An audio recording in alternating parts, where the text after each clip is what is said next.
আজকে সকাল, সকাল আমরা সবাই মিলে নৈহাটিতে চলে গিয়েছি। কারণটা হচ্ছে যে তোমরা সবাই জানো আমাদের নতুন, নতুন বিবাহ হয়েছে আরকি, বিয়ে হয়েছে।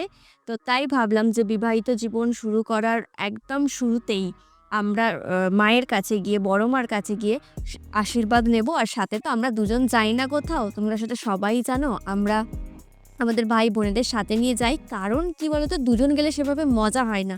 সবাই মিলে গেলে যে মজাটা থাকে সেটা দুজনের থাকে না। তো যাই হোক, কতটা সকাল, সকাল গেছি। সকাল, সকাল নামেই বললাম। তোমরা টাইমটা হয়তো এক্সাক্ট ওখানে দেখতে পেলে যে ৪:৪৬।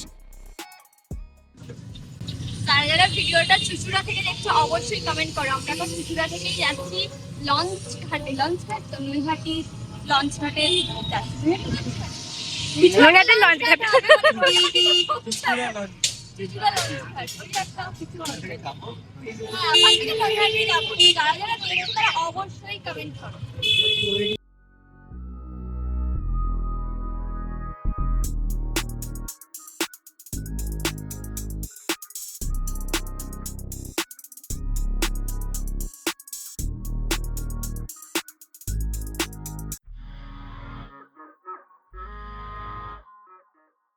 আমি বলছি আমাদের একটা উইশ আছে, আমরা তাড়াতাড়ি মামা মাসি হতে চাই, সেইটার জন্যই যাচ্ছি। ওইটার জন্য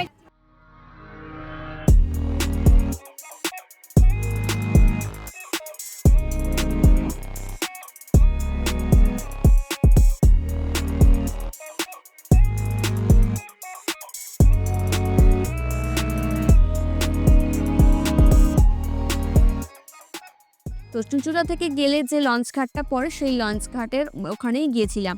দেন সেখানে গিয়ে আমরা ন্যাচারালি যতজন ছিলাম সবার টিকিট কাটতে হয়েছিল, এটা আমরা সবাই জানি, স্বাভাবিক ব্যাপার। তো টিকিট কেটে দেন আমরা একটা লঞ্চে উঠেছিলাম। তো যাই হোক, লঞ্চে মোটামুটি খুব একটা ভিড় ছিল না, আমরা সিট পেয়েছিলাম, আমরা বসে আরাম করেই। এবং আমরা আর কি ভিউটা, জলে যে যেতে যেতে যে ভিউটা হয়, তো সেই ভিউটা আমরা ওখানে দেখতে পেয়েছিলাম। দারুণ লাগছিল এক কথায়।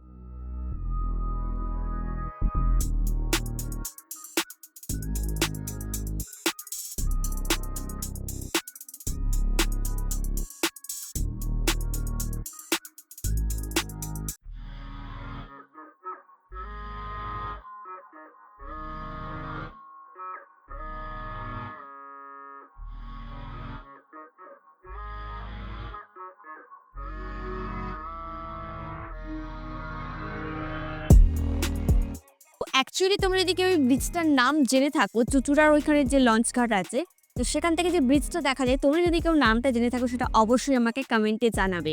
তো যাই হোক, তোমরা দেখো দৃশ্যটা কেমন লাগছে। আর এটা সকালবেলা ঝলমলে রোদ্দুর। তারপর আমরা পৌঁছে গেলাম নৈহাটিতে। তো নৈহাটিতে গিয়ে সবার প্রথমে যেটা আমরা করেছিলাম, মন্দিরের সামনেই গেছি। ন্যাচারালি ফার্স্ট টাইম, আমরা জানি না কি করতে হয় না করতে হয়। দেন একটা দোকানে গেলাম, গিয়ে সেখান থেকে মায়ের পুজো দেওয়ার জন্য ডালা নিতে হলো। তো ডালাটা নিলাম, দিয়ে তারপর তো আমাদের মাথায় হাত। কেন মাথায় হাত না, আমরা এত সকালে এসেও দেখছি আমরা প্রায় ২০০ জনের পেছনে, ২ ঘন্টা লাইনে ছিলাম। বিশ্বাস করো, এটা আমরা এটা আমাদের কাছে সারপ্রাইজ ছিল। তো যাই হোক, ২ ঘন্টা লাইনে দাঁড়িয়ে, আর তোমাদের আমি প্রথমেই বললাম যে খুব একটা গরম ছিল না, বাট ওখানে এত রোদ আর এত লোকের ভিড়, সে বলার মতো নয়। তখনও আমাদের গরম হচ্ছিল। তো যাই হোক, কোনো রকমে ভিড় ঠেলে, ঠেলে ২ ঘন্টা লাইন অতিক্রম করে আমরা মন্দিরে প্রবেশ করি। দেন মন্দিরের একটা সুন্দর সিস্টেম ছিল। ওখানে নাম গোত্র ধরে পুজো দেওয়া হচ্ছিল। দেন এই আমাদের যে বলে দিল মন্দিরের ভেতর থেকে যে এটা এখানে বেঁধে দেবে। বড় মাকে তো ফার্স্ট টাইম দেখে আমরা সবাই স্ট্যাচু, একদম মুগ্ধ। আমি ফার্স্ট টাইম গিয়েছিলাম। তো তোমরা কারা, কারা নৈহাটিতে গিয়েছিলে এবং তোমাদের নৈহাটি সারাদিনের জার্নি কেমন ছিল সেটা অবশ্যই আমাকে কমেন্ট বক্সে জানিও। আর ভিডিওটা ভালো লাগলে অবশ্যই লাইক, কমেন্ট, শেয়ার করে দিও। চ্যানেলে নতুন হলে সাবস্ক্রাইব করে দিও।